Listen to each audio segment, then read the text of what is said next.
பேரா ஜபத நிரந்தர ஹனுமத பேரா. வணக்கம். இன்னைக்கு 25ஆம் சௌபாயில சொல்லி இருக்கிற கருத்துக்களை பத்தி விரிவா பார்ப்போம். மகாவீரரான ஹனுமனே, உங்க நாமத்தை தொடர்ந்து சொன்னாலே எல்லா விதமான ரோகங்களையும் அழிக்கிறது மட்டும் இல்லாம ஏற்பட்ட வழிகளையும் கஷ்டங்களையும் நீக்குவீங்கன்னு துளசிதாசர் ஹனுமனோட கிருபைய பத்தி இந்த சௌபாயில குறிப்பிட்டிருக்காங்க. இந்த சௌபாயில ஹனுமனை பீரா அப்படின்னு சொல்றது மூலமா ஒரு வீரன் எப்படி பலத்தை பாதுகாக்க தன்னுடைய உடலை நல்ல ஹெல்த்தியா வச்சிருப்பாங்களோ அதுபோல ஹனுமன் தன்னுடைய உடலை ரோகங்கள் அண்டாம சீரா வச்சு இருக்கிறதா சொல்லியிருக்காங்க. ரோகங்கள் இல்லாத உடல் அப்படின்னா சமதோஷ சமாக்னி சமதாத்து மலக்கிரியா அப்படின்னு ஆயுர்வேதத்துல குறிப்பிட்டிருக்காங்க. ஹனுமன் துணை இருந்தா இந்நிலைய நாம அச்சல் செஞ்சு வியாதிகள் இல்லாம வாழலாம்னு நம்புறாங்க.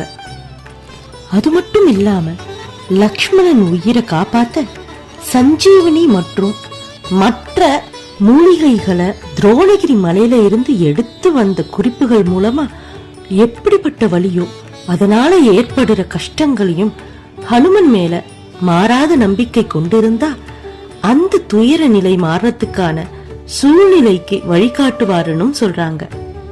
நம்ம கல்ச்சர்ல கோவில்கள்ல கொடுக்கப்படுற பிரசாதமே நோய்களை தீக்கிறதுக்கும் மன வலிமையை மேம்படுத்துறதுக்கும் ஏற்படுத்தப்பட்ட பழக்கம்தான்.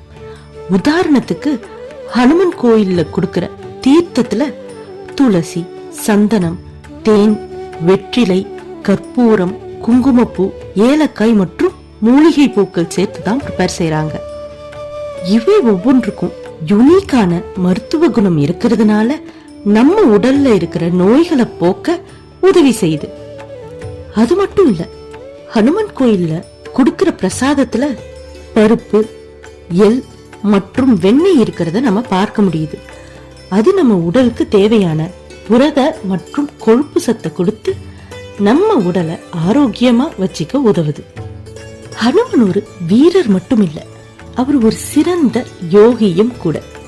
உங்களுக்கு தெரியுமா, நாம இன்னைக்கு செய்யக்கூடிய சூரிய நமஸ்காரமே ஹனுமனால தன்னுடைய குருவான சூரியனுக்கு மரியாதை செலுத்துறதுக்காக முதல்ல கண்டுபிடிக்கப்பட்டதுன்னு.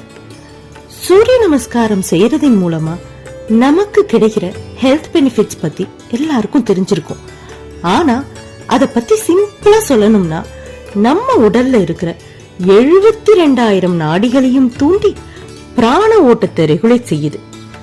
இது உடல் மற்றும் மனம கட்டுக்குள்ள வச்சு மன அழுத்தத்தை குறைச்சு சக்தியை அதிகரிச்சு முழுமையான ஆரோக்கியத்துக்கு வழிவகுக்குது.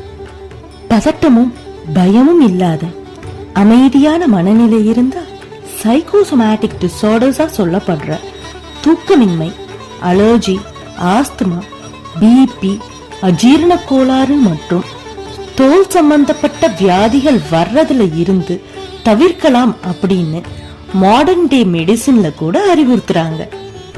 இந்த மனநிலைக்காக உருவாக்கப்பட்டதுதான் மெடிடேஷன். அதுல ஒரு விதம் தான் நாமஜபம்.